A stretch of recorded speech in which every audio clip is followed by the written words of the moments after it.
Osmani sultanları Sultan II. Abdülhamid Osmani devletinin 34. padişahı. Hüküm sürgen devri 1876 yıldan 1909 yılgacha. U Osmani devletinin 34. padişahıdır. 1842 yılı 21. sentabr İstanbul'da doğuldu. Abdülmecid Efendi ve Mujgan Hanım'ın oğludur. Arap dili, Paris dili ve İslami ilimlerden sırt Fransız dili ve Garip müzikasını öğrendi. Aksi 5. Murat'dek israfxo'r emas edi. Tasavvufga bo'lgan yaqinligi Qadiriya tariqatiga kirishiga sabab bo'ldi. 1876 yili parlament rahbarligini e'lon qildi. Qonuniy asosnomada yangi bir asosiy qonun tayyorlandi va majlis xizmatlari boshlandi. 1877 ve 1878 yılları Osmanlılar Rus urushi Osmanlı devletinin mağlubiyeti bilan oxirlashdi. Musulmon bo'lmagan millat vakillarining pozitsiyasi majlis xizmatlarini aqsitib qo'ydi. Padişah 2. Abdülhamid asosiy qonunning ruhi bo'yicha majlisni mangulik bekor qildi. 2. Abdülhamid xalifalik unvoniga qattiq esildi.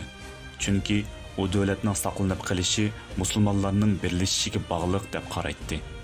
Bu yolda Osmanlılar tupraqida yaşagan tariqat shayxlari bilan yaqindan munosabat o'rnatdi. Har qanday ishda xalifalik suhbatini birinchi qatorga qo'ydi. Abdülhamid davrida maarifda zo'r ilgirlashlar bo'ldi. Bo'libmi yoshlarning tarbiyalanishiga alohida ko'ngil bo'lindi.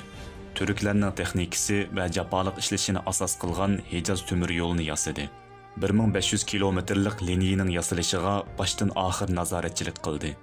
2. Abdülhamid bu temir yo'li haqida Hijaz temir yo'li mening qadim arzuyum edi dedi. Davlatni qalaymiqanchilikqa so'rab kirmoqchi bo'lgan Armani va Yahudilarning yordamida 31 mart vaqasi natijasida 2. Abdülhamid taxtdan tushirildi. 1918 yili 10 fevral Beglerbegi sarayida o'pka qonliq ishqi qo'zg'alish, yurak va böbrek zaiflashish natijasida vafot topdi. Bir hashamatli kishilar to'pi jinoza namoziga qaytildi.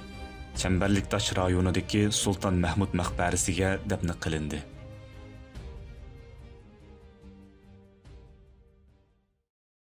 اذكر الصديق فخرا وابن عفان البعر سلان والفاتح عثمان وابنتا شفين والغازي سليمان اسأل الرومان عنهم